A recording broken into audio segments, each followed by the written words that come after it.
ಹರೇ ಶ್ರೀನಿವಾಸ, ಹೇಗಿದ್ದೀರಾ ಎಲ್ಲರೂ? ಇವತ್ತಿನ ಶ್ರೀಕೃಷ್ಣನ ಮತ್ತು ಮುಖ್ಯಪ್ರಾಣದೇವರ ಅಲಂಕಾರ ನೋಡ್ಕೊಂಡು ಬನ್ನಿ. ಯಾರೋ ಭಕ್ತರೊಬ್ಬರು ಕೃಷ್ಣನಿಗೆ ಕೊಳಲನ್ನು ಕೊಟ್ಟಿದ್ದಾರೆ, ಅದನ್ನ ಹಾಕ್ಕೊಂಡು ಅಲಂಕಾರ ಮಾಡಿಸ್ಕೊಂಡಿದ್ದಾನೆ. ನೀವು ನೋಡ್ಬೋದು ಅದನ್ನ.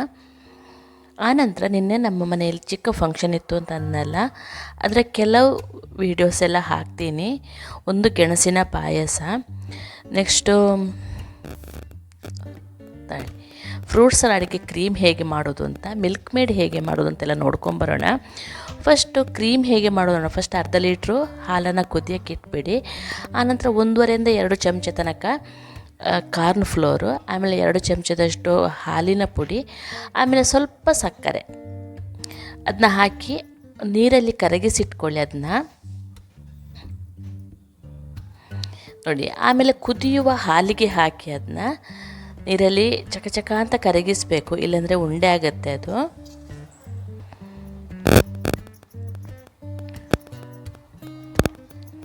ಈ ಥರ ಕ್ರೀಮ್ ಮಾಡಿಟ್ಕೊಂಡ್ರೆ ಫ್ರೂಟ್ ಸಲಾಡಿಗೆಲ್ಲ ಹಾಕಲಿಕ್ಕೆ ತುಂಬ ಚೆಂದ ಆಗುತ್ತೆ.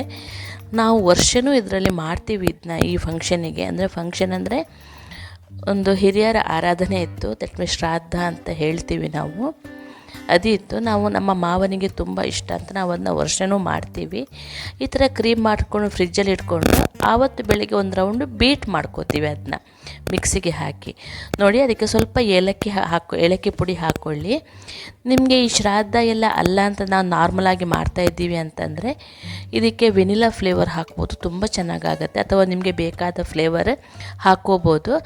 ಆನಂತರ ನೀರಲ್ಲಿ ಕರಗಿಸಿಟ್ಟಿದ್ವಲ್ಲ ಹಾಲಿನ ಪುಡಿ ಮತ್ತು ಕಾರ್ನ್ಫ್ಲೋರ್ ಮಿಕ್ಸರ್, ಅದನ್ನ ಹಾಕಿ ನೀಟಾಗಿ ಕುದಿಸ್ಕೊಳ್ಳಿ.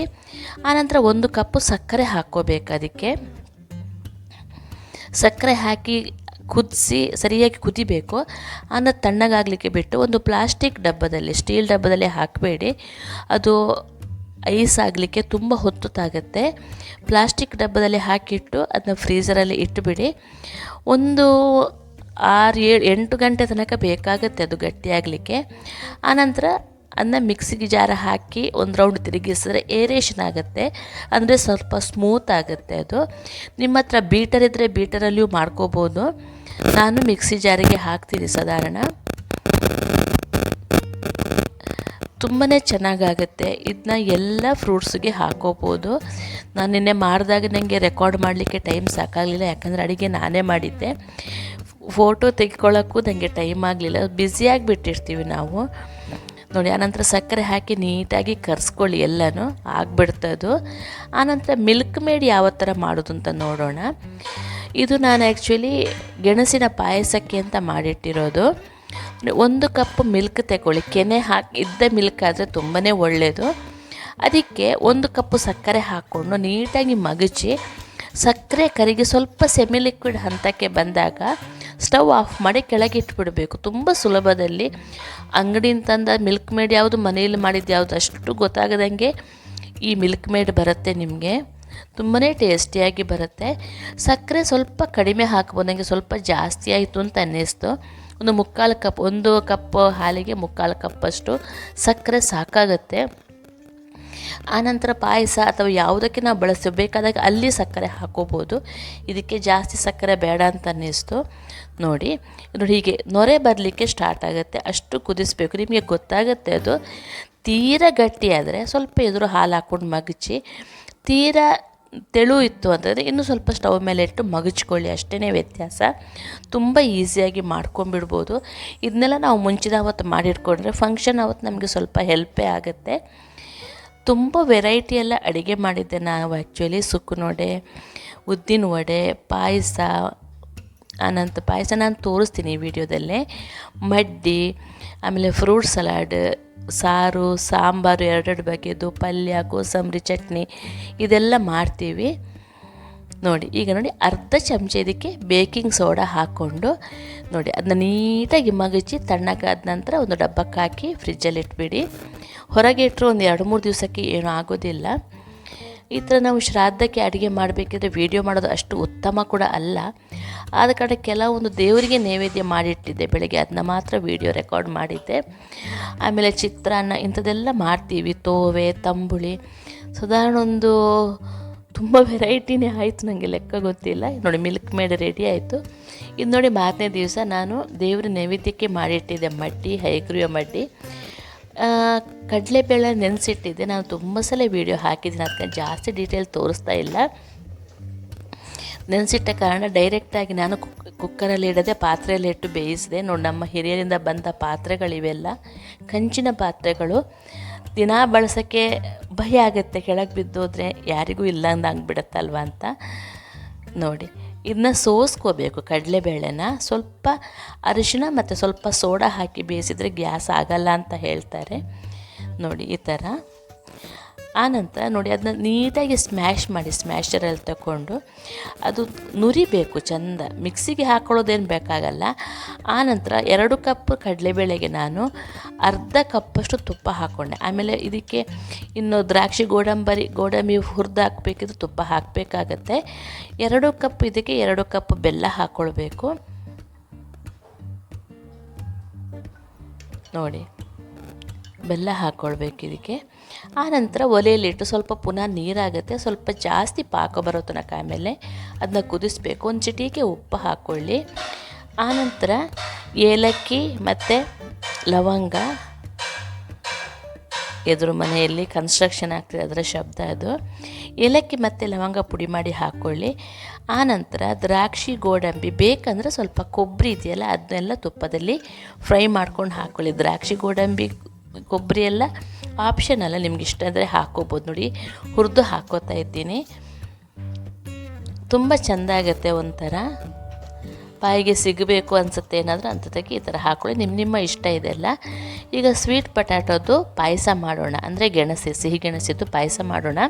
ಅದನ್ನ ಸಿಪ್ಪೆ ತೆಕ್ಕೊಂಡು ತುರಿದು ಅದನ್ನು ನೀರಲ್ಲಿ ಹಾಕಿಡಿ, ಅದು ಸ್ಟಾರ್ಚ್ ಎಲ್ಲ ಹೋಗಿಬಿಡುತ್ತೆ, ಇಲ್ಲಾಂದ್ರೆ ಕಪ್ಪು ಆಗುತ್ತೆ.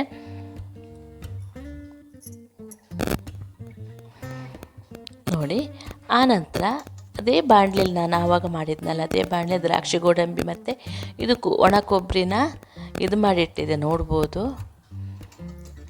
ಎಲ್ಲ ಹಾಕಿ ಫ್ರೈ ಮಾಡ್ಕೊಳ್ಳಿ. ಅಷ್ಟೊತ್ತಿಗೆ ನಾನು ಮಿಕ್ಸಿಯಲ್ಲಿ ಏಲಕ್ಕಿ ಸ್ವಲ್ಪ ಸಕ್ಕರೆ ಹಾಕಿ ಅದನ್ನ ಪುಡಿ ಮಾಡಿ ಇಟ್ಕೊಂಡೆ. ಸ್ವಲ್ಪ ಸಕ್ಕರೆ ಹಾಕಿದರೆ ಏಲಕ್ಕಿ ನೀಟಾಗಿ ಪುಡಿ ಆಗುತ್ತೆ. ಈಗ ಪಾಯಸಕ್ಕೆಲ್ಲ ಬೇಕಲ್ಲ ಅಂತ ಪುಡಿ ಮಾಡಿಟ್ಕೊಂಡೆ ನಾನು, ನೋಡ್ಬೋದು. ಇದು ಆಯಿತು. ಆನಂತರ ಅದೇ ಬಾಣಲಿಗೆ ನೋಡಿ ಸ್ವಲ್ಪ ಇದು ಗೆಣಸನ್ನು ಹಾಕಿ ನೀಟಾಗಿ ಫ್ರೈ ಮಾಡ್ಕೊಳ್ಳಿ. 5 ನಿಮಿಷ ನೀಟಾಗಿ ಫ್ರೈ ಮಾಡ್ಕೊಳ್ಳಿ. ನೀವು ನಂಬ್ತಿರೋ ಬಿಡ್ತು ಎಷ್ಟು ಟೇಸ್ಟಾಗಿತ್ತು ಅಂದರೆ ಪಾಯಸ. ಒಂದು ಮಿಸ್ಟೇಕ್ ಮಾಡಿದೆ, ಸ್ವಲ್ಪ ನೀರಾಗಿತ್ತು. ನಾನು ಅದಕ್ಕೆ ಏನಾದರೂ ವ್ಯವಸ್ಥೆ ಮಾಡ್ಕೋಬೇಕಿತ್ತು. ಒಂದು ಸ್ವಲ್ಪ ರವೆ ಅಥವಾ ಸ್ವಲ್ಪ ಕಾರ್ನ್ ಫ್ಲೋರ್ ಹಾಕ್ತಿದ್ರು ಆಗ್ತಾಯಿತ್ತು, ಒಂದು 2 ಚಮಚೆಯಷ್ಟು. ಬಟ್ ಬಾಕಿ ಟೇಸ್ಟ್ ಎಲ್ಲ ತುಂಬ ಚೆನ್ನಾಗಿ ಬಂದಿತ್ತು. ಇದು ಫ್ರೈ ಆಗುವ ನಡುವಿನಲ್ಲಿ ನಾವೇನು ಮಾಡಬೇಕು ಗೊತ್ತಾ, 1 ಕಪ್ಪು ಸಕ್ಕರೆ, ಮಿಲ್ಕ್ ಮೇಡ್ ಇದೆ, 1 ಕಪ್ಪು ಸಕ್ಕರೆ ಮಿಲ್ಕ್ ಮೇಡಲ್ಲಿದೆ. 1 ಕಪ್ಪು ಸಕ್ಕರೆನ ನೋಡಿ, ಮಿಲ್ಕ್ ಮೇಡ್ ತೋರಿಸ್ತಾ ಇದ್ದೀನಿ ನೋಡಿ ಹೇಗೆ ಎಷ್ಟು ಚೆನ್ನಾಗಿ ಬಂದಿದೆ ಅಂತ ಅಂದ್ಬಿಟ್ಟು. 1 ಕಪ್ಪು ಸಕ್ಕರೆಗೆ ಒಂದು 6-7 ಬಾದಾಮಿ, ಒಂದು ಸ್ವಲ್ಪ ಏಲಕ್ಕಿ, ಬೇಕಂದ್ರೆ ನಾನು ಏಲಕ್ಕಿ ಸಪ್ರೇಟ್ ಪುಡಿ ಮಾಡಿದ ಕಾರಣ ಏಲಕ್ಕಿ ಹಾಕ್ಕೊಂಡಿಲ್ಲ. ಸ್ವಲ್ಪ ಕೇಸರಿ ಹಾಕ್ಕೊಂಡು ಪುಡಿ ಮಾಡಿ ಇಟ್ಕೊಳ್ಳಿ. ನೋಡಿ, ಇದನ್ನು ತೋರಿಸ್ತಾ ಇದ್ದೀನಿ ನಿಮಗೆ. ಇದು ಬಾದಾಮ್ ಮಾಲ್ಟ್, ಇದನ್ನ ಹಾಲಿಗೆ ಹಾಕ್ಕೊಂಡು ಕುಡಿಯೋಕ್ಕೂ ಆಗುತ್ತೆ. ನೋಡಿ, ಇದನ್ನ ಪುಡಿ ಮಾಡಿಕೊಂಡು ಇಟ್ಕೊಳ್ಳಿ. ಆನಂತರ ನೋಡಿ ಇದಕ್ಕೆ ಹಾಲು ಹಾಕಿ ಬೇಯಿಸಬೇಕು. ಒಂದು 2 ನಿಮಿಷ ಬೇಯಿಸಿದ್ರೆ ಸಾಕು, ಫ್ರೈ ಮಾಡಿದಾಗ ಬೆಂದಿರುತ್ತೆ ಅದು. ನೋಡಿ, ಆನಂತರ ಅದಕ್ಕೆ ನಾವು ಆ ಪುಡಿ ಮಾಡಿರ್ತೀವಲ್ಲ ಬಾದಾಮ್ ಮತ್ತು ಸಕ್ಕರೆ ಮಿಕ್ಸು, ಅದನ್ನೂ ಹಾಕ್ಕೊಳ್ಬೇಕು. ಆನಂತರ ಮಿಲ್ಕ್ ಮೇಡ್ ನಾವು ಮಾಡಿರ್ತೀವಲ್ಲ ಅದನ್ನೂ ಹಾಕ್ಕೊಂಡು ಮಗುಚಿದ್ರೆ, ನೆಕ್ಸ್ಟ್ ಫ್ರೈ ಮಾಡಿದ ದ್ರಾಕ್ಷಿ ಗೋಡಂಬಿ ಎಲ್ಲ ಇತ್ತಲ್ಲ ಅದನ್ನೂ ಹಾಕ್ಕೊಂಡು ಮಾಡಿದರೆ ಆಗೋಗ್ಬಿಡುತ್ತೆ. ಮಿಲ್ಕ್ ಮೇಡ್ ಇದೆಲ್ಲ ಹಾಕಿದಂತ ಜಾಸ್ತಿ ಕುದಿಬೇಕಾದ್ದೇನು ಇಲ್ಲ. 1 ನಿಮಿಷ ಕುದಿಸಿ ಮಿಕ್ಸ್ ಮಾಡಿಬಿಟ್ರೆ ಸಾಕು, ಅದನ್ನ ಪಾಯಸ ರೆಡಿಯಾಗಿಬಿಡುತ್ತೆ. ಮಾಡಿ ನೋಡಿ, ತುಂಬಾ ಟೇಸ್ಟಿಯಾಗಿ ಬರುತ್ತೆ. ಈ ಆಲೂಗೆಡ್ಡೆಗಿಂತ ಸ್ವೀಟ್ ಪೊಟ್ಯಾಟೊ ಅಥವಾ ಗೆಣಸು ತುಂಬಾ ಹೆಲ್ತಿಗೆ ಒಳ್ಳೆಯದು ಅಂತ ಹೇಳ್ತಾರೆ. ಇದು ನಮ್ಮ ದೇಶದ ಆಹಾರ. ನಮಗೆ ವ್ರತಕ್ಕೆಲ್ಲ ಈ ಗೆಣಸನ್ನು ಬಳಸ್ತಾರೆ. ಕೃಷ್ಣ ಮಠದಲ್ಲಿ ಅಂತೂ ತುಂಬ ಸಲ ಇದನ್ನ ಬಳಸ್ತಾರೆ. ಇನ್ನೊಂದು ನಮೂನೆಯಲ್ಲಿ ಈ ಗೆಣಸಿನ ಪಾಯಸನ ಮಾಡ್ಬೋದು, ಅದನ್ನೂ ನಾನು ತೋರಿಸ್ಕೊಡ್ತೀನಿ ಇನ್ನೊಂದು ಸಲ ನಿಮಗೆ. ನೋಡಿ, ಮಿಲ್ಕ್ ಮೇಡ್ ಹಾಕಿ, ಈಗ ಹಾಲು ಹಾಕಿ ಸಕ್ಕರೆ ಹಾಕಿ ಮಾಡಿರುವಂಥ ಪಾಯಸ ತಾನೇ, ಬೆಲ್ಲ ಹಾಕಿನೂ ತುಂಬ ಚೆನ್ನಾಗಾಗುತ್ತೆ. ಅದನ್ನೂ ಇನ್ನೊಂದು ಸಲ ಮಾಡಿ ತೋರಿಸ್ತೀನಿ. ನಮ್ಮ ಅಮ್ಮ ಎಲ್ಲ ಮಾಡ್ತಾಯಿದ್ರು ನೋಡಿ.